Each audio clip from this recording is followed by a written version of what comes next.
It's old school Raw. Oh yes, ladies and gentlemen, welcome to these have been my WWE old school Raw thoughts. Surprisingly, shall we get on with this? I'm in so much pain, you wouldn't believe it at the moment. So Raw starts off, I did my back in like a week and a half ago, almost 2 weeks ago now, and it's still excruciatingly painful. It really hurts. So yeah, I have to take lots of painkillers before I can do, well, anything at all, to be honest. And that's fun, because you could, if you take, I don't know about you, but if you take too many painkillers, it makes you sleep. So it's like, right, so you can't take that many painkillers. Oh well, anyway, point is, Raw starts off with The Undertaker coming out. Yay, Undertaker! So he raises his hands and the WrestleMania logo appears and makes it crystal clear that he will be at WrestleMania. And that's nice. We get to see Jerry the King Lawler and Michael Cole dressed in their old school attires, I suppose. King is actually, instead of wearing like a t-shirt and jeans like he normally wears, is actually in full Jerry the King Lawler mode. Cole seems to be wearing one of Vince's old pastel jackets. If Cole wanted to be old school, wouldn't he have got the goatee back? Just as thought. Anyway, CM Punk comes out. He's vexed that he's not in the main event of WrestleMania. And he says that it's all the fans' fault and that he's going to take it out and he's going to punish the fans by defeating The Undertaker at WrestleMania. This brings Randy Orton out. He says that he faced The Undertaker at WrestleMania once, but he was a rookie back then. Now, I went and just had a quick think about this one after he'd said this, and he fought Taker at WrestleMania 21, wasn't it? Which was in 2005, and Randy Orton made his debut in the middle of 2002. So not quite a rookie, was it? Maybe that's just nitpicking. Big Slow comes out, and he says he also has faced The Undertaker at WrestleMania, and I love this. And do you know why he lost? He didn't have this. He had holds up his fist. He didn't have a hand last time he fought WrestleMania. Now, I'm watching WrestleMania 19 at the moment. I'm up to the tag team match at the moment, and I'll be doing my 10 years ago for WrestleMania 19 probably next week. I'm pretty certain I remember Big Slow having a hand in that match, but I could go and watch the match back and check, okay? Just so we know. And then this brings Sheamus out, and he's never lost to The Undertaker because he's never fought The Undertaker. Hooray! Oh look, there's 4 people in the ring. I wonder what's going to happen. Oh, it's Vicky! And Vicky says, fatal 4-way tonight. Would have preferred elimination rules, must confess. I think he would have made a more dramatic match, but that's just me. 4-way, fatal 4-way, winner faces The Undertaker at WrestleMania. I have issue with this, as you can probably imagine. I have issue with everything, but how am I meant to get behind Punk?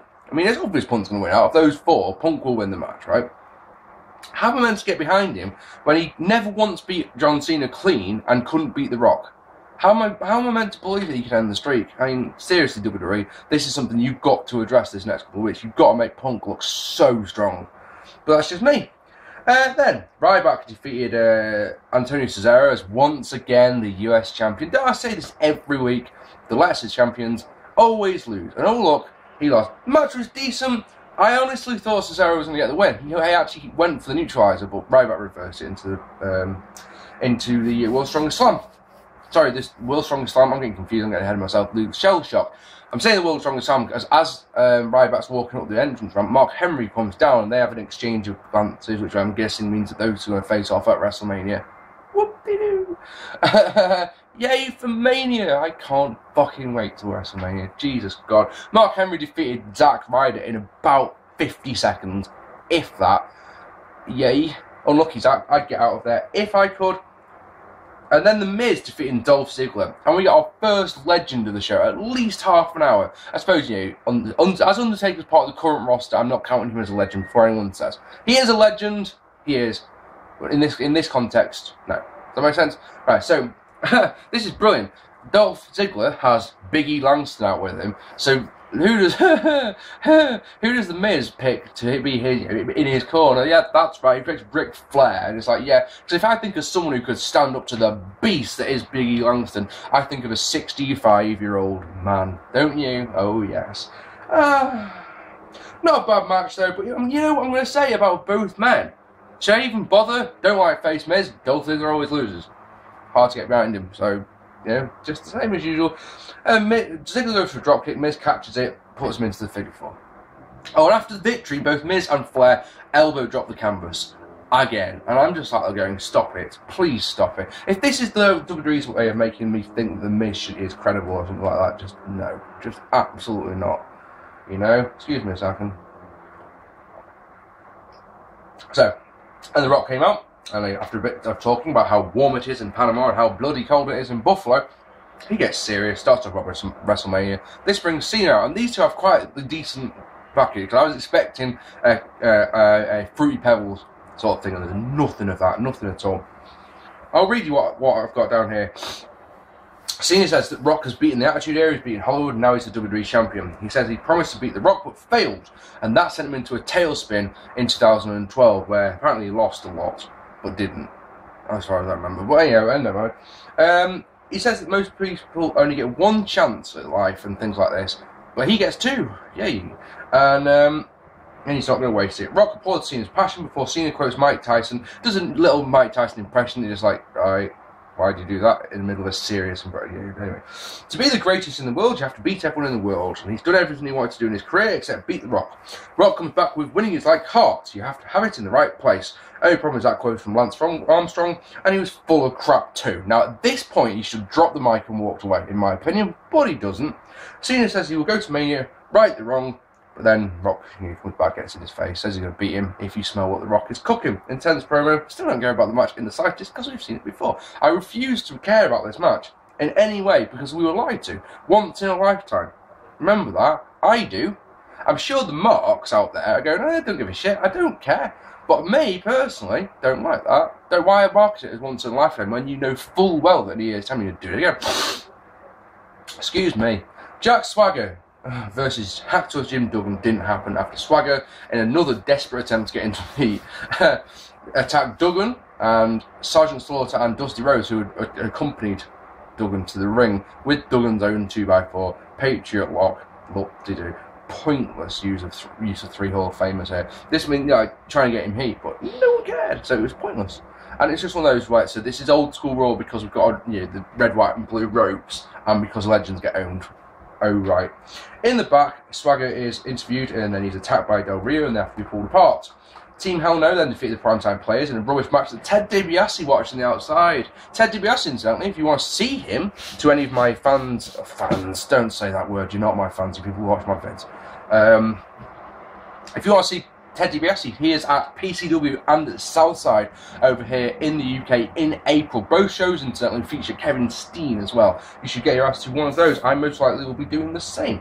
Yeah, the best part about this match, right, Kane won with a chokeslam, and then Ted DiBiase stuffed a $100 bill inside Young's mouth, right, which then when he thought that no one was looking, the fact that cameras on him and there's however many thousand people in the ring, quasi-logic. No, there's none. Daniel Bryan takes the $100 bill out of his mouth and puts it, and keeps it. That's the best part of this match. That's awesome. In the back, we see the Honky Tonk Man. Woohoo! Yay, love the Honky Tonk Man. And then Tensai and Brodus Clay defeated 3MB in a nothing match. I mean this is a nothing match because it lasted 20 seconds. 20 seconds. Slater tells Honky to go back to Vegas with the other Elvis impersonators, right? Now, I always thought, if I remember rightly, that Honky's gimmick was that he'd never heard of Elvis Presley. That's right, isn't it?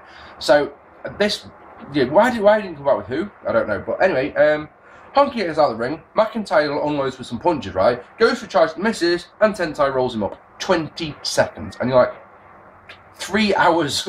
3 hours. You can't give him 5 minutes to accomplish the same goal that you're going to. Because what they did afterwards, after the match, Honky wants Brodus Clay and Tensai to dance to his music. Heath Slater gets in the ring to object and eats the guitar, and that's funny. That's entertaining. So the two matches on the bounce, the most entertaining part of the match was after the match. Wrestling, Love it. Fuck me. Fandango and Kofi Kingston didn't happen because Fandango didn't approve how Justin Roberts said his name, despite Justin Roberts saying it 3 times.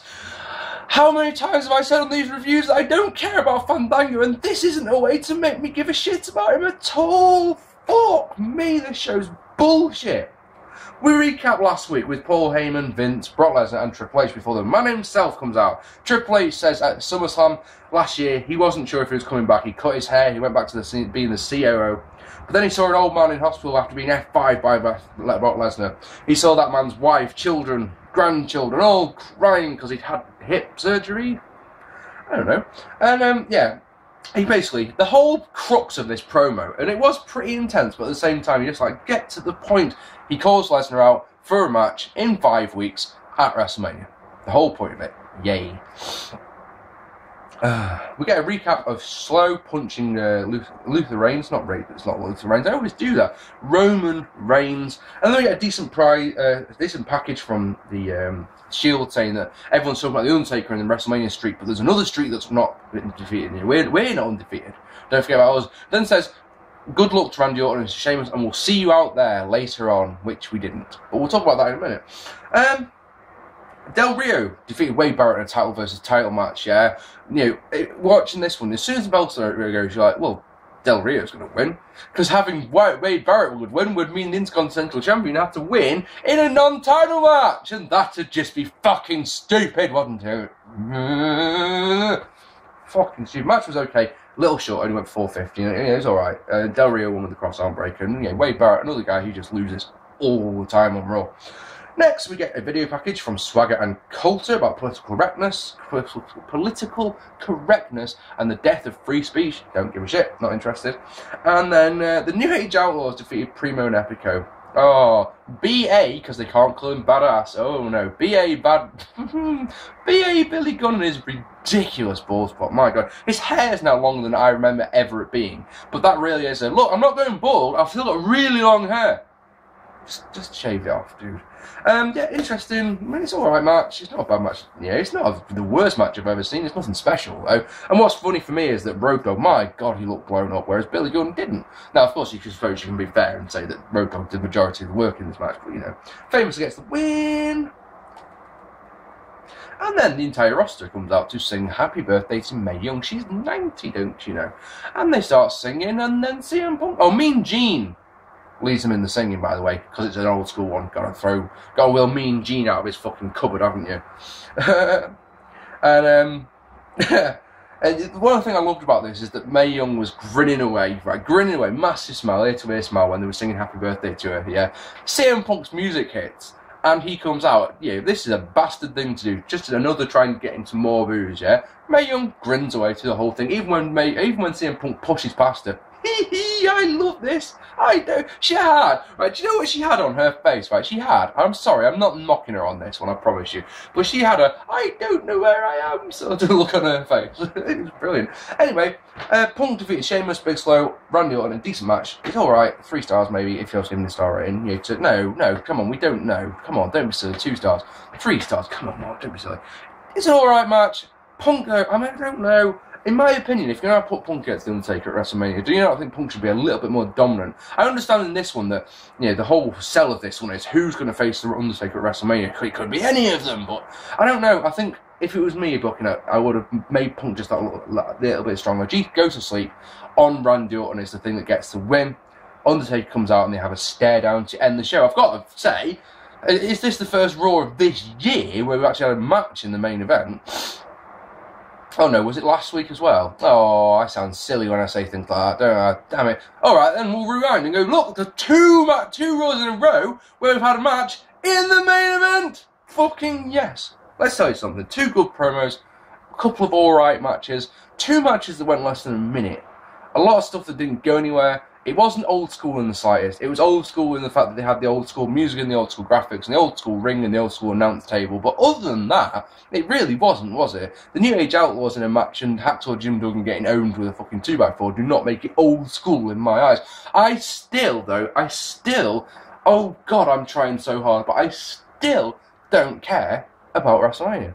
WrestleMania is going to be hard to watch this year, and I've said already that I'm going to 3 shows that weekend, and WrestleMania is the show to watch after I've been to the 3 shows, and Jesus, I'm working on one of the shows. I mean, all 3 of those shows I'm so much more excited about, and I don't know any of the matches for 2 of them. This is starting to get toilsome, is what I'll say. Watching Raw, I watched like about an hour and a half of it last night and an hour and a half of it today, and it's just like, I don't want to. I'm going to keep doing it because I know that you guys like it, but now we're starting to get to the point where Raws like this just like, don't give a fuck. Let me know what you thought of this week's Raw, though. Hit me know down here. I read all your comments. I say it every week. I read every single one of them. If you haven't hit that subscribe button, we're on 920 subscribers, so we're 80 away from the 1,000 and the Q&A. Start having to think about some questions you'd like to ask me. Actually, while I think about it, questions I'd like you to ask me. Things that I've never been asked. What's your favourite wrestling move? I don't think we've all been asked. Don't ask me. Please don't ask me. Name 5 people who will go to WWE and 5 people who should go to TNA and why. Questions like that bug the fuck out of me, because I've no idea. I literally have no idea. Bear in mind that most of the time with the questions you ask me, yeah, I don't look at them beforehand, so I'm just going, right, so here's the question. Oh, and that's the type of question you need to prepare for, don't you? Anyway, I've been Mark P. I'll be back on Thursday. I'm going to do some predictions for this week's shows. We've got a it's lockdown this weekend, isn't it? So I'm more than likely going to watch that. It's also Future Shock. It's also Great Bear, so I'm going to do a nice big predictions vid. I've been Mark P. I'll speak to you all very soon. Take it easy, guys.